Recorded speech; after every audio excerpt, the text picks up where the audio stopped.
Good morning. Today I wanted to look at some basic strikes. Again, I'm going to keep this video short so that you can get on to practicing. I like to start my training no matter what when I'm getting a lesson with my hands up, and that trains me to keep alert and to be active. So even when I'm holding pads, I make sure that I'm paying attention to my partner and that my eyes are catching what may be coming at me, either by error or on purpose. So that's one of the things that I've observed a lot when working with people, in dojos especially, when there's a bit of a group. People tend to talk and get social, which is beautiful, but it's also, in my perspective, a bit of a bad habit to be a little too casual during training. You want to take that opportunity to be mindful and alert of your environment. So hands up. And what we're going to look at today is basic strike from the top, which means that you're coming from a place where your hands are up and you're addressing something or someone that's in front of you, coming from the top. So your hands are not down and going for a strike from under, right? If you're little, like myself, you're still going to have to go up and keep that in consideration. However, when I train with an imaginary person who's my height, and that's how I gauge my strike direction. And as you can see, I'm keeping my fingers open. So I think that one of the basic thing I would like to share with you today is the efficiency of having your hands open as opposed to making a fist. There's many reasons why I personally don't choose to train with fists unless I'm kickboxing for a tournament or for a fight.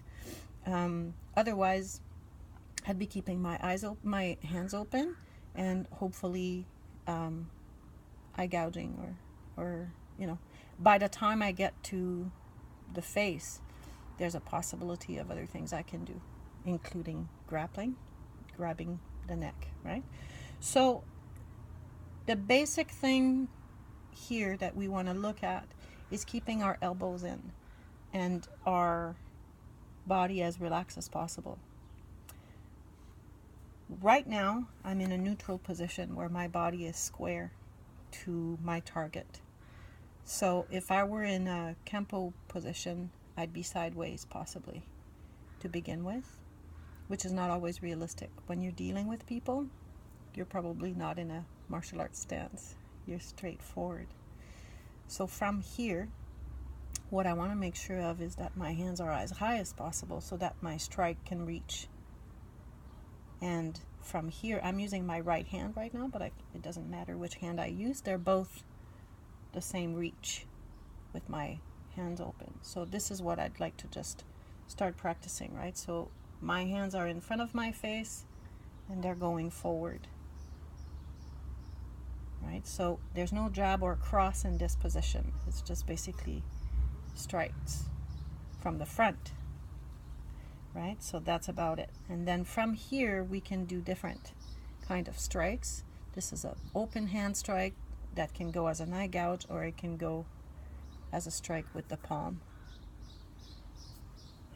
right? So I'm going to do 10 from each hand, and maybe you can follow me. It's pretty simple. And I'm going to encourage you to please keep your chin down, eyes on your target. So it doesn't even have to be something you're going to strike. It's something that you can aim at, right? So to begin with, you want to be sure that you practice in the air and that you keep a good posture, that your breathing is normal, and that it's simple. We get very excited about the prospect of striking sometimes, and we need to be careful with that because it can be harmful either to the other person or to ourselves. Okay, so to a count of 10 and 10 on each hand, right? So 1, 2, 3, 4, 5, 6, 7, 8, 9, 10. 1, 2, 3, 4, 5, 6, 7, 8, 9, 10. So see how I'm not crunching my shoulders? If I were tense, then my strikes may not be as efficient. That's it for today. Just practice that, and I'll see you in another video for some more. Have a great day.